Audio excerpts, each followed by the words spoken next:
안녕하세요, 여러분. 굿모닝 행정학을 진행하는 여러분의 영디 최영희입니다.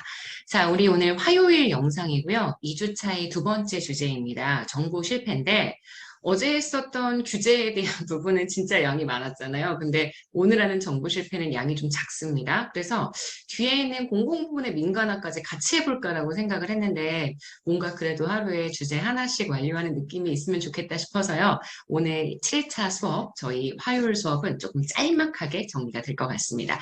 정보 실패에 대한 내용들을 정리를 하고 있는데 아시겠지만 정부의 개입이 시장에서 효율성이나 형평성을 달성하지 못하는 상태를 정보 실패라고 얘기를 하죠. 그래서 정보 실패를 지금 보시는 이렇게 각각 대응책을 중심으로 제가 정리를 했어요. 그래서 민영화, 그다음 보조의 삭감, 규제의 완화, 정부가 개입하는 방법이 크게 세 가지. 정부가 직접 공급하거나 보조금을 주거나 규제를 하는 경우가 있으니까 요거에 대한 대응책했는데 표를 이렇게 만들고 나니까 제가 생각을 여기에 하나 들어가야 되는 거 있잖아. 왜 편익하고요. 비용하고의 절연, 괴리 이런 표현 쓰죠. 공공 서비스는 편익과 비용 요게 구분되어 있다. 그래서 국민 대다수의 비용으로 세금으로 현재 비용 부담을 하지만 그로 인한 편익은 지금 일부의 소비자들, 일부의 국민들에게만 나타나기 때문에 이 편익과 비용의 절연, 이것도 정부 실패의 원인인데 문제는 얘가 대책이 없었어. 그래서 빈칸에 놓기가 참 그래서 여기는 이 부분이 빠졌단 말이지. 여기까지 같이 기억해 주셔야 돼요. 편익과 비용의 절연, 대책이 없다. 여기까지 기억해 주셔야 되고요. 그 다음 하나씩 가볼까요?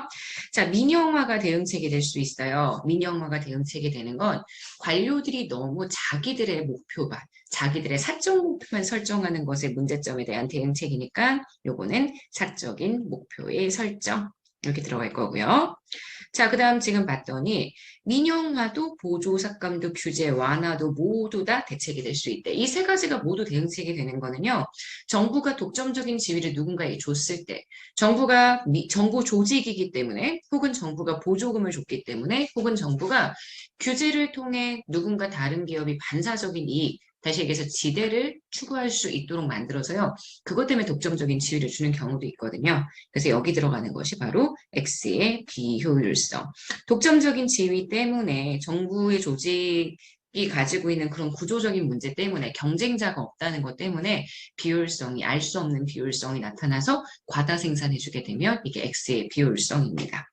파생적 외부 효과도 있죠. 정부 조직의 규제가 파생적인 외부 효과를 가져오는 거여서요. 파생적 외부 효과는 지금 보시는 것처럼 정부가 이렇게 대응했을 때 그래서 보조를 삭감하거나 규제를 완화하는 방법이 대응책이 될 수 있고요. 마지막 권력의 편제. 누가 그런 질문도 하시더라고요. 권력의 편제에서 생긴 보조금도 들어갈 수 있지 않아요? 네. 만약에 정부가 보조를 해서 그것 때문에 권력의 편제가 발생을 했으면 보조 삭감도 들어갈 수 있습니다. 하지만 보통은요. 민영화 또는 계속 여기서 얘기하는 규제나 여기서 얘기하는 규제는 대부분 경제적 규제 얘기하는 거거든요. 경제적 규제로 누군가에게 반사적인 이득이 발생했을 때, 그 지대가 발생했을 때 지대 발생하는 상황에 대한 얘기들을 설명하기 때문에 지금 보시는 보통은 민영화와 지금 보시는 규제 완화 이렇게 두 가지의 내용을 중심으로 봐주셔야 합니다. 자, 공공 서비스에서 비용과 편익, 비용과 편익이 분리되는 현상은 우리가 보통 얘기하는 정보 실패의 요인이 됩니다. 지금 위에 있는 요 내용과 연결되는 거고요. 비공식적인 목표가 공식적인 조직 목표를 대체한다? 네. 비공식적인 목표가 공식적인 조직 목표를 대체하는 것이 결국 사적 목표의 설정이라는 내용이고요. 당연히 사적인 목표를 설정해 주게 되면 이거 역시 정보 실패의 요인이겠죠. 의도하지 않은 파생적인 외부 효과 역시 정보 실패가 가지고 있는 요인이 됩니다. 경쟁적인 환경을 조성을 하면 그래서 경쟁이 이루어질 수 있는 시장적인 환경을 만들어 놓으면 정보 실패의 문제를 완화할 수가 있습니다. 자, 여기까지 해서 빈칸하고 저희 선지는 정리를 했고요. 자, 그럼 문제 두 개만 풀어보고 마무리할게요. 자, 저희 7일차 정보 실패 3번 문제부터 들어가 보도록 하겠습니다. 다음 중 정보 실패의 요인은 뭐게인가? 이런 문제들 때문에 여러분들이 마치 행정학이 암기 과목인 것처럼 생각을 하신단 말이야. 근데 행정학은 정말 암기만 가지고 잘 안 되거든요. 하나씩 볼게요. 일단 공공재가 존재하는 건 시장 실패. 사적인 목표를 설정하는 건 정부 실패. 외부 효과는 시장 실패인데 정부 규제로 인한 정부의 어떤 정책으로 인한 파생적 외부 효과가 발생하게 되면 이거는 정부 실패. 불공평한 소득 배분은 거시적인 형태의 시장 실패죠. 자연 독점 역시 시장 실패지만 정부가 규제나 어떠한 특혜 같은 것들을 줘서 그로 인한 권력이 편제되는 것은 정부 실패. X의 비율 역시 정부 실패에 해당합니다.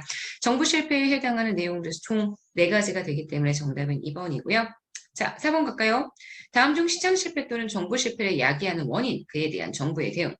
공공재가 존재를 해요. 공공재가 존재를 하면 정부가 생산을 해야지.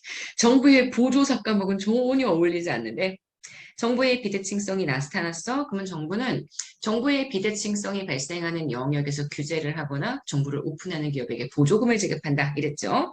사실 지금 보시는 이 1번하고 2번은 다 시장 실패입니다. 지금 보시는 이것도 마찬가지야. 자연적으로 독점이 됐어. 자연독점으로 독점이 됐으면 정부가 이 독점 기업을 가지든지 아니면 정부가 독점 기업을 규제하는 형태, 그러니까 규제의 완화가 되면 안 되겠죠. 지금 보시는 여기 이 3가지 1번, 2번, 3번 모두 다 시장 실패에 대한 내용입니다. 자, 관료들이 사적인 목표를 설정을 해요. 자, 이런 경우는요, 관료들의 사적 목표가 설정이 됐을 때에는 주로 정부 조직 내에서 이런 특징이 나타나니까 정부 조직을 민영화시키는 것, 그런 게 방법이 될 거고요. 자, 정부 개입에 의한 파생적인 외부 효과가 발생을 했어. 그러면 이거는 당연히 규제를 줄여서 외부 효과가 파생된다. 파생적인 외부 효과는 규제로 인한 부작용을 설명하는 거니까요. 그래서 지금 보시는 5번 틀렸습니다. 결국 정부의 대응책으로 옳은 건 지금 보시는 정답 2번이고요. 이렇게 문제가 시장 실패랑 정부 실패 2가지를 같이 설명하면서 출제하는 경우들이 꽤 있기 때문에 시장 실패랑 정부 실패 2가지는 꼭 구분을 해서 정리를 해주셔야 합니다. 자, 저희 오늘 화요일 수업은 여기까지 마칠게요, 여러분. 수업이라고 얘기하기 좀 그렇고요. 아침에 저와 라디오 방송 진행하는 거 여기까지 진행하도록 하겠습니다. 여러분 오늘 하루 정말 좋은 하루 되시고요. 오늘 하루도 여러분 거예요. 안녕.